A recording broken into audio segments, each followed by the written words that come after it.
అన్ని ఉపయోగపరచుకోవాల్సిందిగా కోరుతున్నాను. ఇప్పుడు మీకు అందరికి ఐడియా ఉందమ్మా, ఫ్లిప్కార్ట్ అని ఒక రీటైల్ వ్యవస్థ ఐడియా ఉంది అందరికీ? ఐడియా ఉండేవాడు చేలిపైకి ఎత్తండి.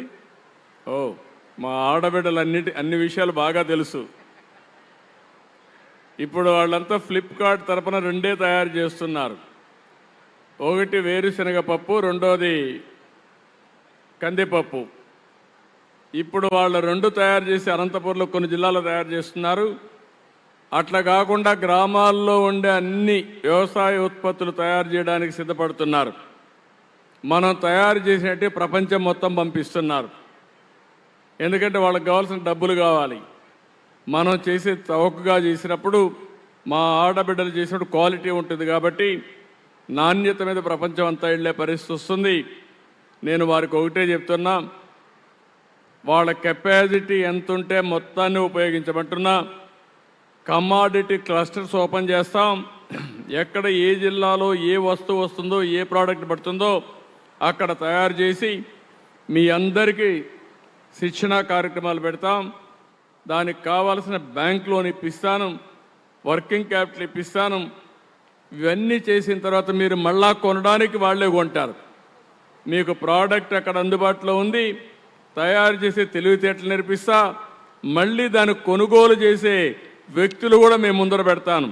దీనికంటే మంచి ఆలోచన లేదు. ఈ విషయం మీరు గుర్తుపెట్టుకోవాలి. మీరు అందిపుచ్చుకోవడం మీ చేతుల్లో ఉంది. గుర్రాన్ని ట్యాంక్ దగ్గర తీసుకుపోతాం కానీ తాగిచ్చేది నా వల్ల కాదు. ఈరోజు అంతర్జాతీయ మహిళా దినోత్సవం. అందరూ అంటున్నారు ఇంకా చాలా సమయం పడుతుంది, ఆడవాళ్ళు పైకి రారు, మగవారితో సమానంగా రారని. నేను చెప్తున్నా, 200 ఏళ్ళు 500 ఏళ్ళు అవసరంలా. 20 సంవత్సరాలకు మునుపు ఒక నిర్ణయం చేశాను. 33% ఉద్యోగాల్లో కాలేజీల్లో రిజర్వేషన్లు పెట్టాను. అప్పుడు అందరూ నన్ను అన్నారు, మగపిల్లలు, సార్ మీరంతా 33% పెడుతున్నారు, దీనివల్ల తెలివితేటలతో ఇంకొక 30% వస్తారు అంటే 100 మందిలో 60 మంది ఆడబిడ్డలు వస్తే మాకైతే ఏంటి అని అడిగారు. తరతరాలుగా వాళ్ళంతా విస్మరించబడ్డారు. కొన్ని రోజులు కానీ తర్వాత చూస్తామని చెప్పాను. ఇప్పుడు నేను తీసుకున్న నిర్ణయం మీరు చూస్తే, భార్యాభర్తలు వచ్చినప్పుడు నేను అడుగుతూ ఉంటాను, భర్త ఐటీ, భార్య ఐటీ, ఇద్దరు ఉద్యోగాలు చేస్తారు. నీ ఆదాయం ఎంత, ఆవిడ ఆదాయం ఎంత అంటే 90% నాకు చెప్పింది ఆడవాళ్ళ ఆదాయం ఎక్కువ ఉంది, మగబిడ్డల కంటే భర్త కంటే భార్య ఆదాయం ఎక్కువ ఉంది. అంటే దీన్ని బట్టి మనం అర్థమవుతుంది, ఎన్నో ఏండ్ల అవసరం లేదు. మన దగ్గర ఆర్గనైజేషన్ రెడీగా ఉంది, టెక్నాలజీ రెడీగా ఉంది, చేసే మనసుండే ప్రభుత్వం మీకు అందుబాటులో ఉంది. ఇప్పుడు చేయాల్సింది మీరు ఇచ్చిన అవకాశాలను అందిపుచ్చుకుంటే ఏదైనా సాధ్యం. ప్రపంచంలో ఉండే వ్యక్తులందరినీ తీసుకొస్తాను, మీరు భాగస్వాములు చేస్తాను. మీరు చేసే పనులు మళ్ళా ప్రపంచం మొత్తం మార్కెట్ ఇచ్చే విధంగా చేసే బాధ్యత నాది. ఉపయోగించుకోమని మిమ్మల్ని అందరినీ కోరుకుంటున్నా. Thank you.